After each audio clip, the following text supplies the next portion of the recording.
get to see me in a Christmas jumper. Don't get used to it. I don't do holiday season. And it's Star Wars related, so there we go. Hi, I'm Ben. Welcome to my book corner. We are now in December, which means I suppose I've got to do something vaguely Christmassy. All jokes aside, though, thank you to the amazing Alan at Big Hard Books and Classics for tagging me in this one. This is the Christmas music tag. So this is 8 prompts with a bonus one at the end if you choose to do it. And this was originally created by Daniela at Uncommon Reader and Reney over at Beyond Books. So here we go. You're getting an obligatory Christmas tag off me. You're welcome. So we'll start with number 1.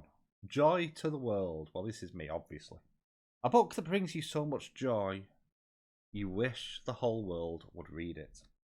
And a bit of an obvious pick, I Don't Care, Heartstopper, by Alice Oseman.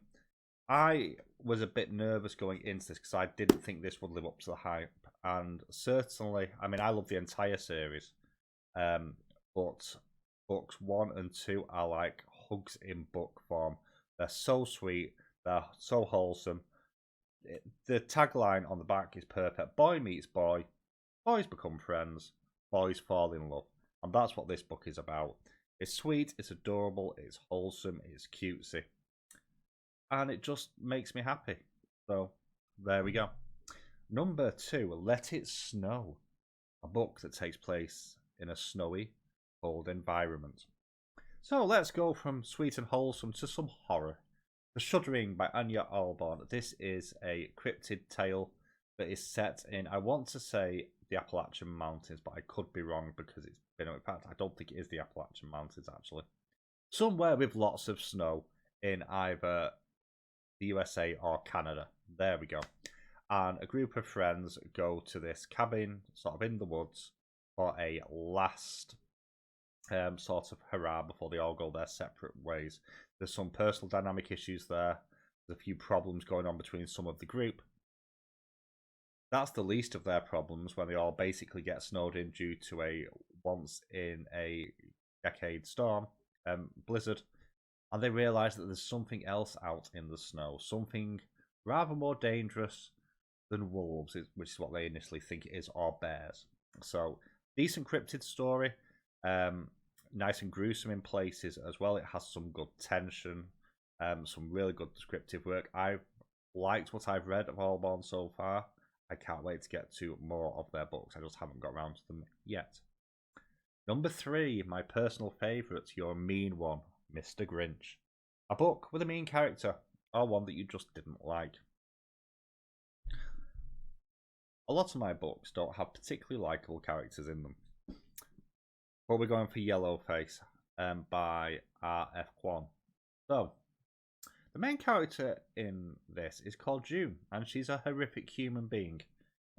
She is an aspiring / failing writer whose best friend Athena is a very successful writer. However, there is a little bit of professional envy going on there, and when Athena dies, June steals her work and passes it off as her own and starts to ride the plaudits whilst trying to shoot down anyone who's saying that this is not their work. She is a horrific human being, doesn't learn the lessons of everything that's going on either. Like, when they're caught out, they don't learn their lesson. They try and jump right on that bandwagon. And you just want them to get their comeuppance all the way through. The character of June in this has very little in the way of redeeming features. Number 4, Santa Claus is Coming to Town. A book releasing soon you can't wait to read. So, I haven't looked at upcoming releases yet because I'm in my book buying ban and it'll just make me sad and then it'll make me go and buy more books. There are a couple of books coming out next year, however, that I am interested in. And the one that's really standing out to me is Cemetery Boys 2, Espiritu by Aidan Thomas. So, my favourite book of last year was Sunbearer Trials by Aidan Thomas. Cemetery Boys would have made the top 10 list if it wasn't for the fact that I already had one Aidan Thomas book on there. And realistically, Celestial Monsters, the follow-up, is in the running to be my favourite book of this year. And Cemetery Boys was just so much fun. The chemistry between the main characters of Julian and... Well, that's annoying. I can't remember the name. Give me a second, because Yadriel, there we go. Don't know why I couldn't remember that one. Was just off the charts. It was so good. And I want to see more of this world. I've enjoyed every book that I've read of Thomas's so far. So I'm very excited. That's probably going to be the highlight of the back end of the year. There is a Chuck Tingle book coming out next year as well, another horror. I can't remember what it's called, and Goodreads was incredibly unhelpful for me finding it. So thanks, Goodreads, for that one. So that is the other one that I'm really excited for the next year as well. Number 5, 12 Days of Christmas, a book of short stories. So I don't read many short story collections. I don't know what it is. Individual short stories I'm fine, but when I get them in a collection, they often don't land very well. But I have recently read a short story collection. It's another horror one. And I did receive this one for free through Book Sirens, so it's worth mentioning here. But it's pretty much the only short story collection I've read this year. And that is Saturday Fright at the Movies, 13 Tales from the Multiplex by Amanda Cecilia Lang. And this was a lot of fun. There's a couple of tales in here that were 5-star reads for me. A couple didn't work quite so well, often the way with short story collections. But Unicorns from Galaxy 13 was outstanding. And I think it was called Medusa with the Heads of Men. Was very, very smart. And I loved the different way that was written as well. So that only came out quite recently. I do recommend checking out if you like your sort of 80s inspired horror. It's very much inspired by 80s and 90s horror movies. Really, really good. Had a lot of fun with it. Probably the most fun I've actually had with a short story collection. Number 6, The Little Drummer Boy, a book that brings back childhood memories. So, I'm actually going to read the synopsis for this one because I don't think many people will know this, and I've just discovered an interesting fact about it while I have been looking for it. So, this was published in 1982 by Anne Youngman and is Vlad the Drag. So, the story behind this one is when I was in year 4, so that would make me about 8 years old. Our teacher, Mr. Wright, who I still speak to occasionally because he comes in where I work, every week he'd have like a period of the class where he would read through a couple of chapters from a book, and one of the series was Vlad the Drag, and I absolutely loved these books. So, the synopsis for this is when the Stone family heads off on an Easter holiday to Romania, siblings Judy and Paul expect their vacation to be a real drag. Fortunately, they meet Vlad the Drag along the way, a pint-sized vampire who makes his home beneath a stone near Count Dracula's castle.